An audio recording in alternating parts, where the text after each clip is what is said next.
Bien, hermanos, estamos en este capítulo de la triple columna de la iglesia, en el cual la idea es hacer un resumen general de todo el recorrido, de todo este esquema que he titulado la triple columna de la iglesia católica. Entonces, comenzando por explicar por qué el título La triple columna de la iglesia católica. Es un modelo sintético de la fe católica presentado de manera orgánica y fundamentado en el misterio trinitario como misterio central de la fe. Lo que he tratado de hacer es simplemente tomar todos los elementos más importantes de nuestra fe católica y tratar de conectarlos de manera que el misterio trinitario como misterio central de la fe, como bien lo ha definido la Iglesia, y como también el directorio de la catequesis ha recomendado que la catequesis sea cristocéntrico, trinitaria, esto me ha dado pie para mirar todo, como dice el Papa Francisco en la encíclica Laudato Si, y basándose también en San Buenaventura, mirar la realidad en clave trinitaria, es decir, así como San Buenaventura decía que todas las criaturas tienen en sí una marca trinitaria, entonces mirar de qué manera la iglesia, nuestra iglesia católica, lleva en cada uno de sus partes y toda en general esa marca trinitaria. Y cristocéntrica también, porque obviamente toda la iglesia es el gran cuerpo de Cristo o la esposa de Cristo. Entonces, basándonos en esa idea, he tratado de organizar todo esto y llamarla triple columna porque también la iglesia es columna y fundamento de la verdad, ¿sí? Entonces, como columna de la verdad es una, pero también a la vez es trino, ¿sí? Es trina, de alguna manera tiene tres dimensiones y por eso la triple columna. ¿De dónde salen estas tres dimensiones? Bueno, también de otra enseñanza. Todo esto me baso en las enseñanzas de la Iglesia Católica, ¿no? Entonces, como decía Benedicto XVI, las tres tareas de la Iglesia son la liturgia. Entonces, acá toda esta primera columna se refiere a la liturgia. La segunda, la palabra. Y la tercera, la caridad. Entonces, esto lo empecé a relacionar con una persona trinitaria específica. Toda la primera columna con el Padre, toda la segunda columna con el Hijo y toda la tercera columna con el Espíritu Santo. De manera que empezamos ahí a interconectar todos los tres elementos, todos los elementos que son conformados por tres elementos, ¿sí? Me explico. Acá tenemos en el centro una frase de Cristo que es: yo soy el camino, la verdad y la vida, ¿sí? Entonces hay tres elementos ahí en esa frase: camino, verdad y vida. Entonces, si lo vemos con relación a estas tres dimensiones, el camino se relaciona con la primera dimensión litúrgica, que va dirigida principalmente hacia el Padre y va de color blanco porque también está estrechamente relacionada con lo que es la virtud teologal de la fe. Entonces, estas tres columnas también van a representar de alguna manera las tres virtudes teologales que también nos van a guiar en toda esta en todo la construcción de esta triple columna, ¿no? Entonces, fe, la primera columna, esperanza, la segunda, y la tercera, la caridad.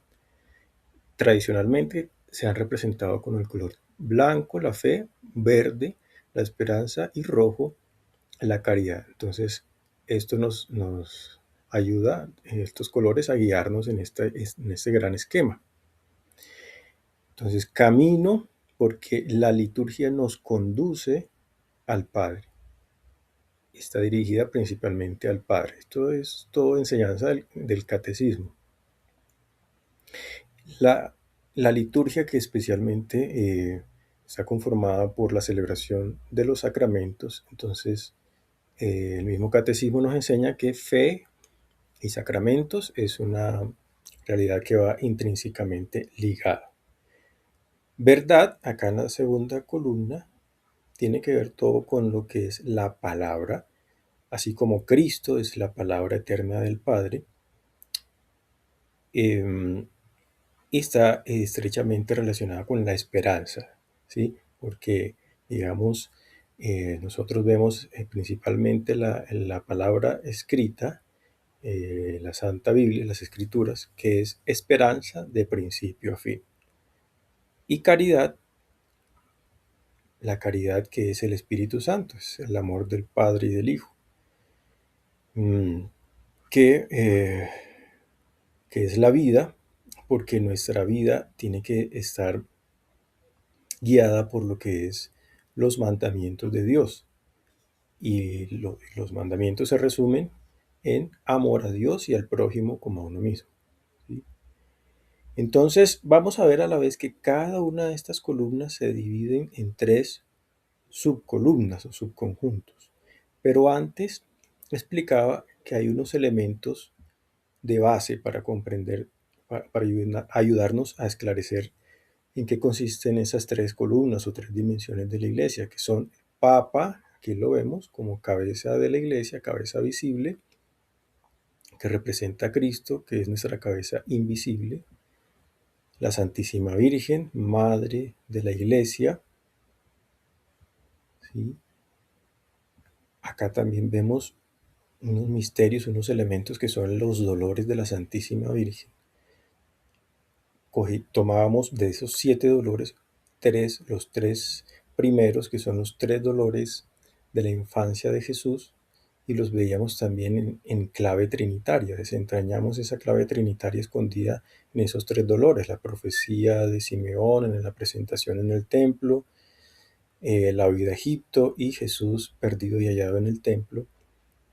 Y estaban estrechamente relacionados con los 3 sacramentos de iniciación cristiana. Y ahorita vamos a explicar un poquito más por qué los sacramentos de iniciación. Acá arriba tenemos los 3 arcángeles que son conocidos por la iglesia con sus nombres propios: San Miguel, San Gabriel y San Rafael. De alguna manera también van a representar una imagen trinitaria a través de lo que llamamos las apropiaciones de Dios, que son potencia, sabiduría y amor. La potencia que se apropia al Padre, la sabiduría al Hijo y el amor al Espíritu Santo. Y veíamos cómo, sobre todo tomando esa tradicional oración, la súplica ardiente a los santos ángeles, o la conjuración a los santos ángeles, cómo de alguna manera, cuando nos referimos a San Miguel, estamos invocando la potencia de Dios. San Gabriel, la sabiduría, ¿sí? Que fue el arcángel encargado de anunciar, ¿no? La encarnación del Hijo.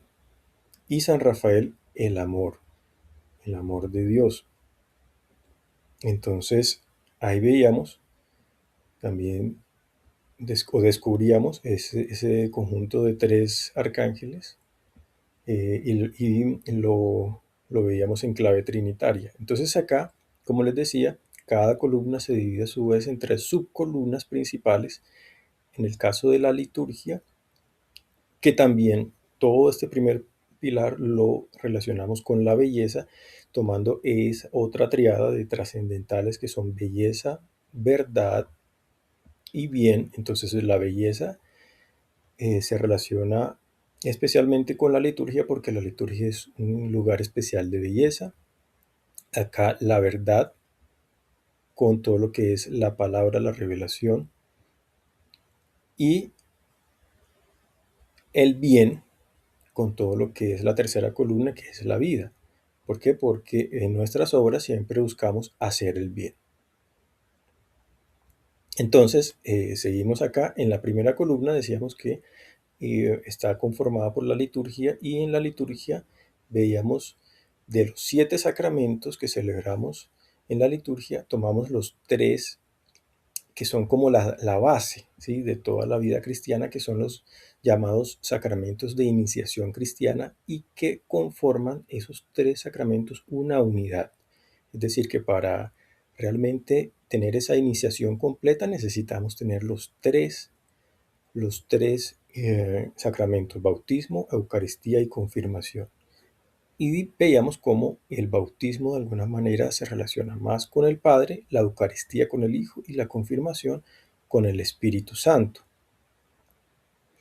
A su vez también podíamos ver otros subelementos que se desprenden de aquí. Por ejemplo, cuando recibimos el bautismo, pues somos injertados en la iglesia, en el cuerpo de Cristo, y adquirimos 3 prerrogativas, que somos sacerdotes, profetas y reyes, ¿sí?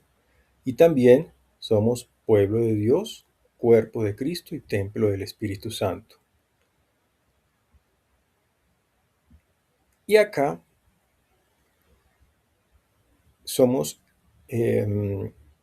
sacerdotes, como les decía ahorita, y otros elementos ya más de tipo antropológico, que nos permiten mirar cómo el hombre, como el ser humano, los laicos ya bautizados, nos conectamos con cada una de esas columnas de la iglesia, ¿no? Entonces, en este caso somos sacerdotes, y por eso, de alguna manera, celebramos esa liturgia a nuestro modo, a través en el caso de los laicos, a través de ese sacerdocio común, ¿no? Em, veíamos también en la parte ya más científica 3 configuraciones que que tenemos a nivel neuronal: configuración afectiva, cognitiva e instrumental. Entonces, aquí especialmente se ve cómo la configuración afectiva nos ayuda a conectarnos con esa belleza litúrgica.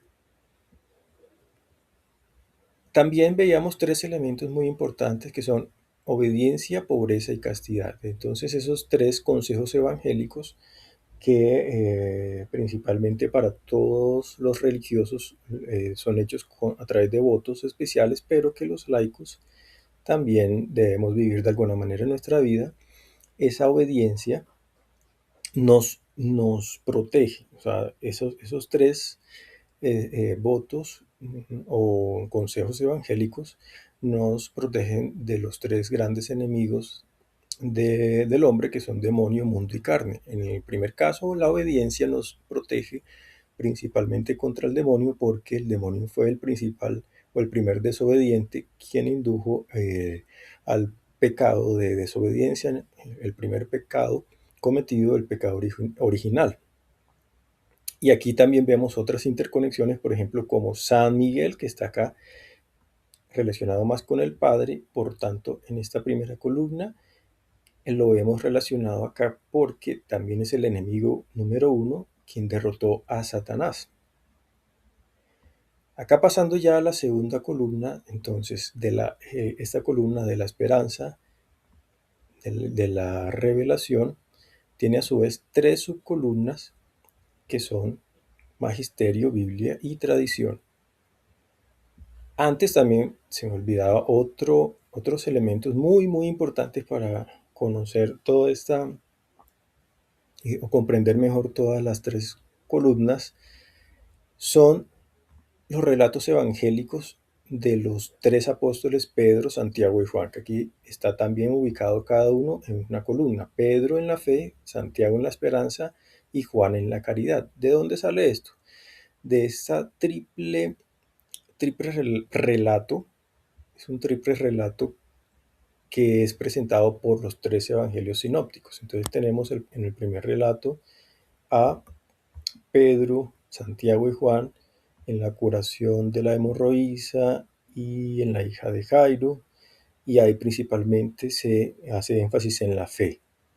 En el segundo veíamos cómo en la transfiguración también Pedro, Santiago y Juan son los únicos tres apóstoles que aparecen con Jesucristo en otro relato. Entonces allí se les refuerza la fe y se les infunde la esperanza, ¿sí? Y en el tercer relato, que es la oración en el huerto, igualmente también esos tres apóstoles con Jesús para indicarnos de alguna manera la caridad. También nos basamos en un comentario del Papa Juan Pablo I comentando esa gran obra de Dante, donde Dante comenta cómo es sometido a ese interrogatorio por parte de Pedro, Santiago y Juan. Les pregunta a cada uno sobre la fe, la esperanza, la caridad. Ahí intrínsecamente pues está diciendo de alguna manera que estos tres apóstoles representan esas tres virtudes teologales. Entonces aquí lo explicamos ya muy detalladamente, aquí solamente pues lo menciono de manera general, ¿no? Acá entonces veíamos cómo la configuración cognitiva se conecta perfectamente con todo lo que es la revelación, o sea, la palabra, el entendimiento, el razonamiento de todo el contenido de la fe. Somos profetas porque somos predicadores de esa palabra, y la pobreza nos defiende principalmente de lo que es el mundo y sus seducciones, ¿no? El espíritu de pobreza, ¿no? Nos puede proteger de ese apego desordenado a las cosas de este mundo, sobre todo a las cosas materiales. ¿Okay?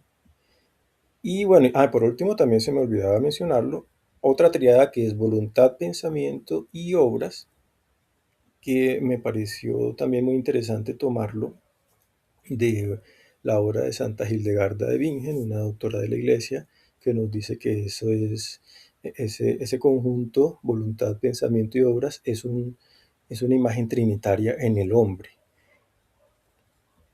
Entonces, obviamente acá pues el pensamiento es de alguna manera pues todo lo que científicamente pues podemos conocer o llamar como configuración cognitiva. Y pasamos ya a la tercera columna, que es la de la caridad, la del Espíritu Santo, la del apóstol Juan, que como ya dije, pues se resume en tres tipos de amor, o tres dimensiones más bien del amor: amor a Dios, es decir, dimensión vertical; amor al prójimo, dimensión horizontal; y amor a uno mismo, dimensión interna.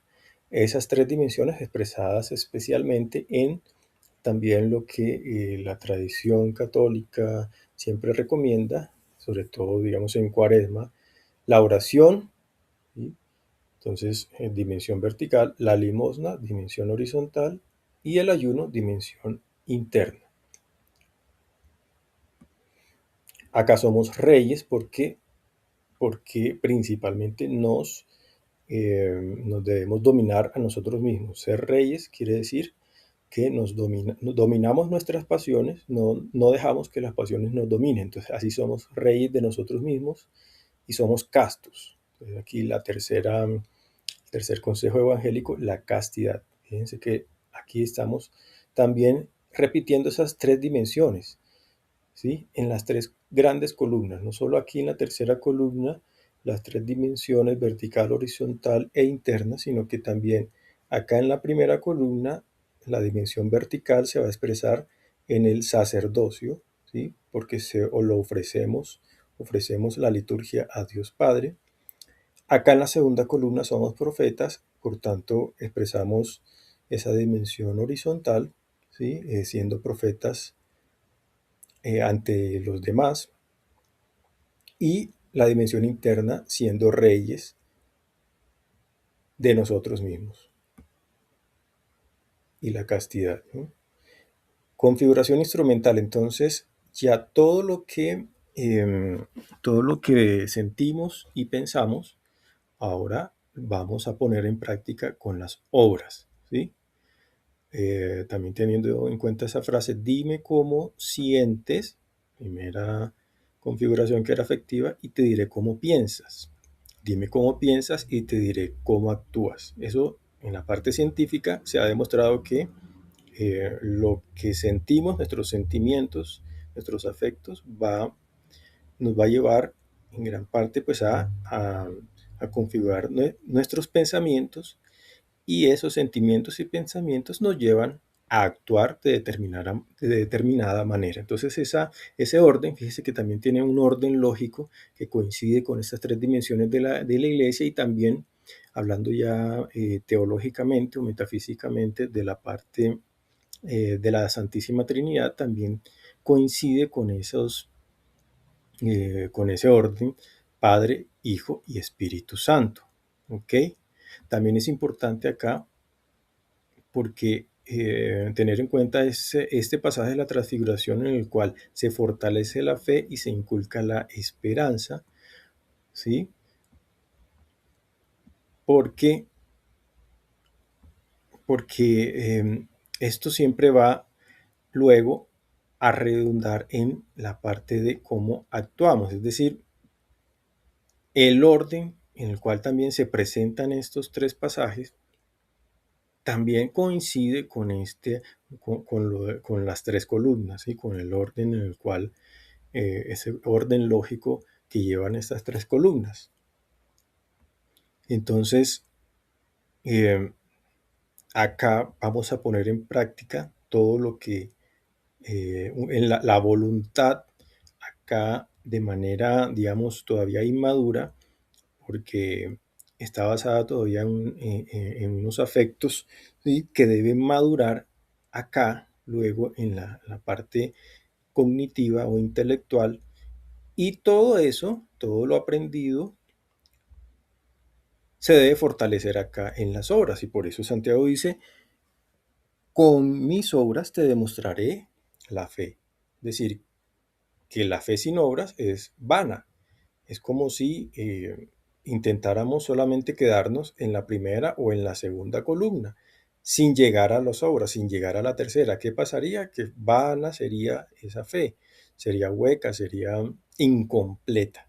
¿Sí? Así como incompleta quedaría nuestra iniciación cristiana si nosotros solamente recibiríamos el bautismo o solamente la Eucaristía y el bautismo, entonces, y no nos confirmáramos, por ejemplo, quedaríamos de alguna manera incompleta, ¿sí? Entonces, esto que vamos a ver a nivel macro en las tres columnas también se repite, por ejemplo, aquí a nivel de la primera columna en estos sacramentos de iniciación cristiana, ¿sí? Y veíamos también dentro de estas tres columnas otros elementos, por ejemplo, de siete elementos, otros conjuntos de siete elementos, por ejemplo, como ya lo mencioné antes, acá en los siete dolores de la Virgen se tomaban los tres primeros, que también coincidencialmente eh, van a mostrar esos tres primeros, esa, ese vestigio trinitario, como una imagen de los tres sacramentos de iniciación. Entonces acá también tomábamos otros siete elementos, conjuntos de siete elementos, por ejemplo, la oración por excelencia, que es el Padre Nuestro, que tiene siete peticiones. Las tres primeras son las más teologales, ¿sí? Y podemos encontrar en la primera una relación más clara hacia el Padre, la segunda hacia el Hijo y la tercera hacia el Espíritu Santo.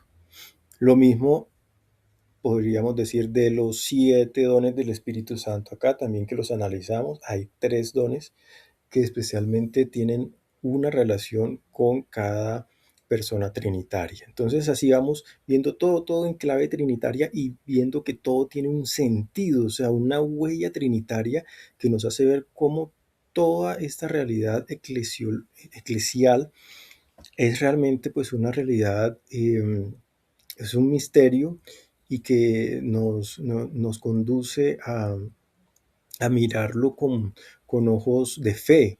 O sea, que esto no es como una invención humana, sino que tiene una huella divina, porque sería imposible pensar que todo este constructo que se fue desarrollando durante siglos, porque toda esta doctrina no apareció ya así en el primer siglo, no, fue poquito a poco desarrollándose durante todos estos 2000 años, y que al final uno ve y pues está la huella trinitaria en todo, entonces es un misterio divino, ¿sí? Aquí se ve realmente que la iglesia es una realidad divina, ¿sí? Es realmente el cuerpo de Cristo, no es una construcción humana, porque no, es imposible que todo esto concuerde de maneras tan exacta en tantas cosas y que se conecte, por ejemplo, en la parte científica, en estas configuraciones neuronales, y que, bueno, también hay que verla así separadamente, es para comprenderla mejor, pero que debemos siempre verla de manera unitaria, ¿sí? Así como la Trinidad son tres, pero que no se pueden separar, ¿sí? Y que cada cosa que hace una persona trinitaria la hacen las tres al mismo tiempo. Así de alguna manera también la realidad de la iglesia, pues esta realidad litúrgica no está separada de la realidad de la segunda dimensión, por ejemplo, de la verdad, porque, por ejemplo, en la liturgia se lee la palabra de Dios, entonces aquí también se contiene la segunda columna. Y la tercera también porque pues para amar a Dios, uno de los mandamientos dice pues santificar las fiestas y una de las maneras que debemos los católicos santificar las fiestas es asistiendo a misa. Entonces la liturgia hace parte de ese amor a Dios, ¿sí? Entonces vemos que no podemos separar estas tres dimensiones, ¿sí? Eh, entonces, así se ve de alguna manera también pues esa característica trinitaria que son tres personas, pero un solo Dios, una sola esencia, inseparables, ¿no? Igual acá, por ejemplo, cuando veíamos magisterio, Biblia y tradición, que el catecismo nos enseña que pues, son tres elementos inseparables, ¿sí? Entonces, así podemos ir descubriendo esa realidad trinitaria en cada una eh, de los, digamos, de los misterios de nuestra fe, ¿no? Y por eso me gusta mucho esa frase de San Gregorio Nacianceno, que he citado, que citaba en el catecismo, esa frase que dice: no he comenzado a pensar en la unidad cuando ya la Trinidad me baña con su esplendor. No he comenzado a pensar en la Trinidad cuando ya la unidad me posee de nuevo. ¿Sí? Entonces, siempre debemos tener eso en cuenta, así que cuando intentamos comprender esa realidad de la iglesia, eh, siempre debemos verla como algo inseparable, ¿sí? O sea, el ir a la liturgia, el asistir a la liturgia debe estar siempre intrínsecamente unido a mi parte de caridad, ¿sí? De amor a Dios, de amor al prójimo, de amor a mí mismo, y esa parte de comprensión de la revelación, que como dije, pues ya también es una parte esencial de la liturgia, pues la celebración, la, sí, la celebración de lo que es la palabra, la proclamación de la palabra, la homilía, etcétera, ¿no?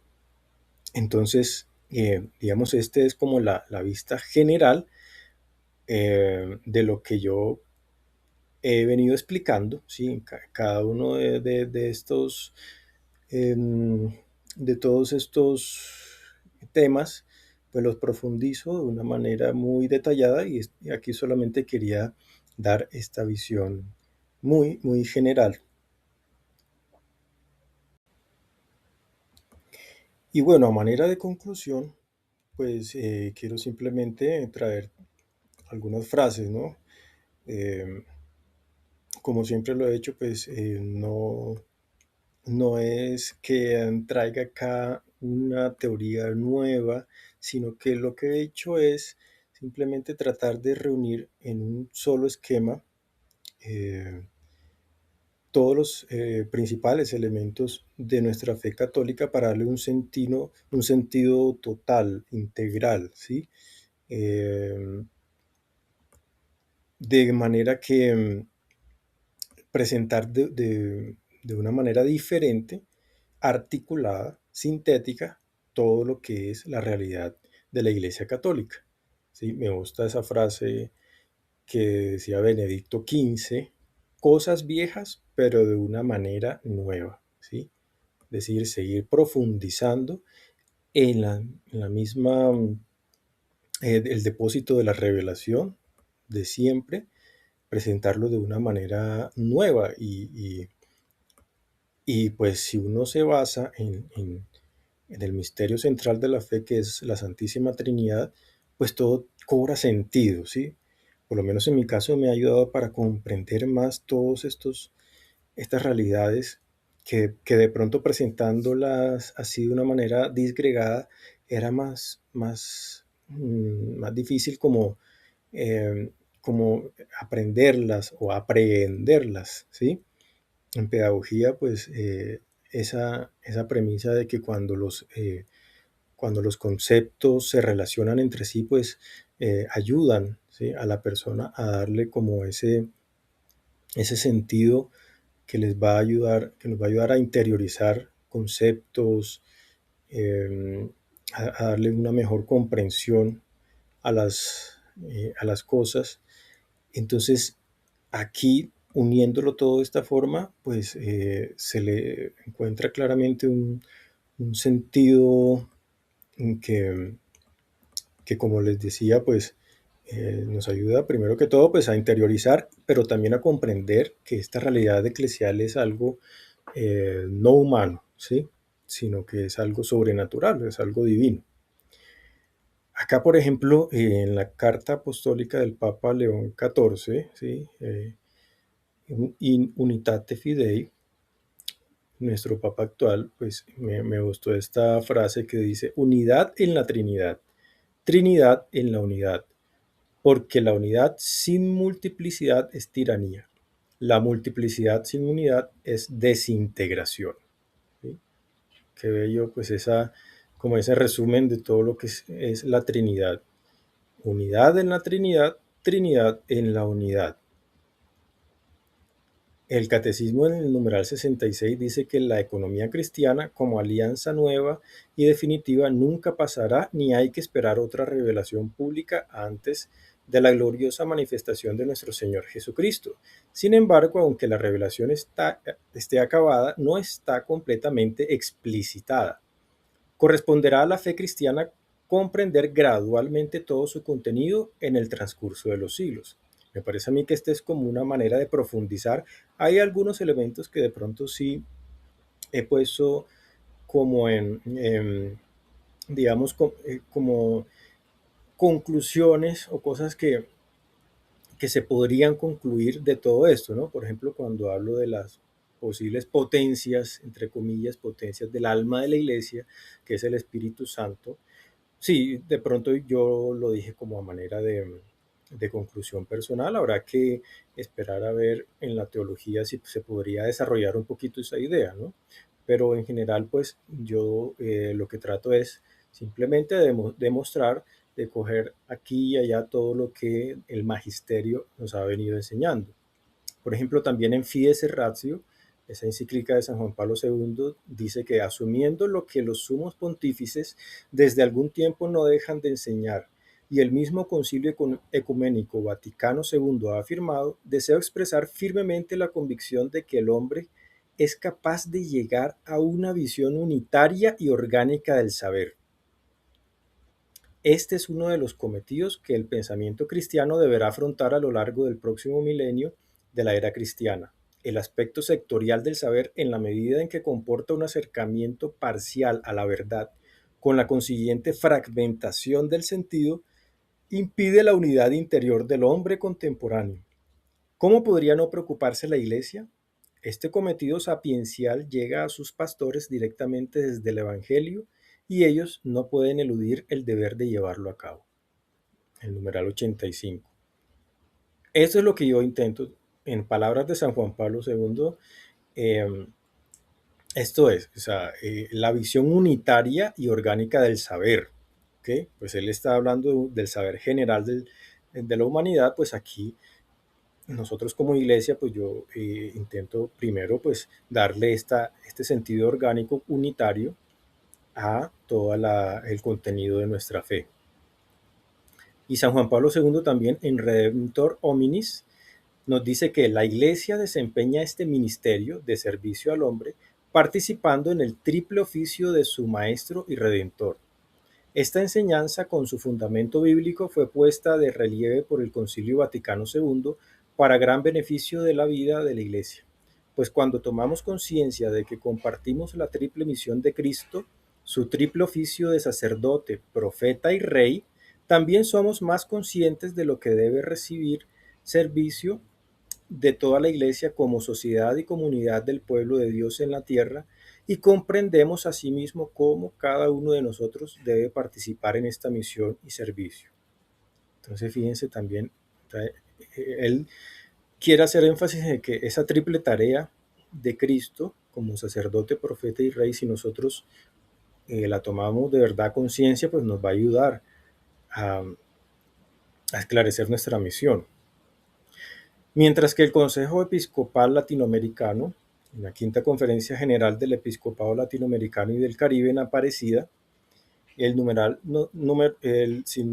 259 de ese documento dice que la decisión de partir hacia el santuario ya es una confesión de fe. Primera columna. El caminar es un verdadero canto de esperanza y la llegada es un encuentro de amor, fe, esperanza y caridad, como para recalcar la idea general de esa triple columna. Mientras que la principal conclusión de todo esto es que yo diría, primero, se reafirma la imagen trinitaria, ¿sí? en la iglesia. Esto nos puede ayudar, digamos, contra la teoría de los unicitarios, ¿no? La Trinidad es una cosa eh, realmente que es central en nuestra fe y es real. La base para comprender todos los misterios y luz que los ilumina. Eso nos enseña el catecismo. Entonces, fíjense cómo a través de mirar todo en clave trinitaria, también hemos iluminado cada uno de los elementos de nuestra fe.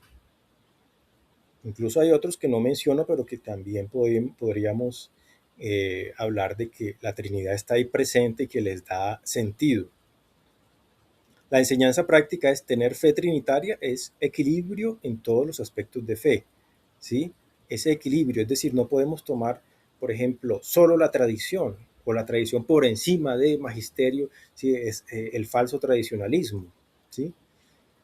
O la sola escritura, entonces es el error de los protestantes. Cuando se hace énfasis en uno de los elementos sin tomar los todos todo el conjunto trinitario en su justa medida, en su justo equilibrio, entonces vienen ahí las herejías o las ideologías, ¿sí? Que hacen daño a la fe. Entonces tomar todo en su justa medida, su equilibrio, magisterio, Biblia y tradición, sin quitar ninguno de esos, ¿sí? Fe, esperanza y caridad. No podemos solamente centrarnos en las obras porque nos volvemos activistas, por ejemplo, o solamente en la parte litúrgica porque nos volvemos entonces, no sé, espiritualistas. Entonces, ¿dónde está nuestra fe encarnada en la ayuda hacia los demás? Etcétera, ¿no? Entonces, así podríamos poner muchos ejemplos. Equilibrio en todos los elementos de nuestra fe. Y recordar esta cita de la primera columna de Clemente de Alejandría. El espíritu es la vida, el agua es la regeneración y la fe, la sangre es el conocimiento, y estos tres son uno.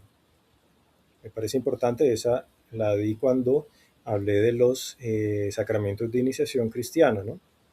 El espíritu es la vida, el agua es la regeneración y la fe, la sangre es el conocimiento. Y estos tres son uno.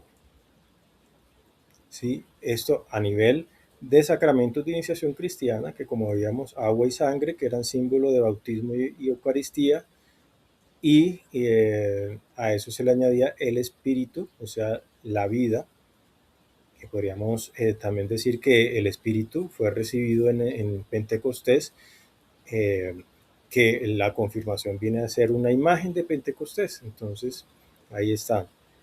Y fíjense que nos habla de que la sangre es el conocimiento, entonces a nivel macro también se repite, ¿sí?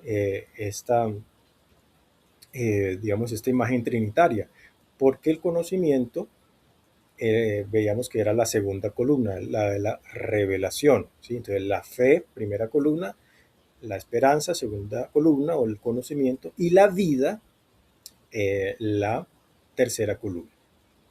Listo, entonces con esto concluyo pues esta serie de la triple columna de la iglesia. Ojalá que se medite, se profundice cada cosa porque pues hay bastante para profundizar en toda esta serie de videos que he hecho. Y bueno, que les sirva de, digamos, para vivir mejor la fe. Muchas gracias y que Dios los bendiga.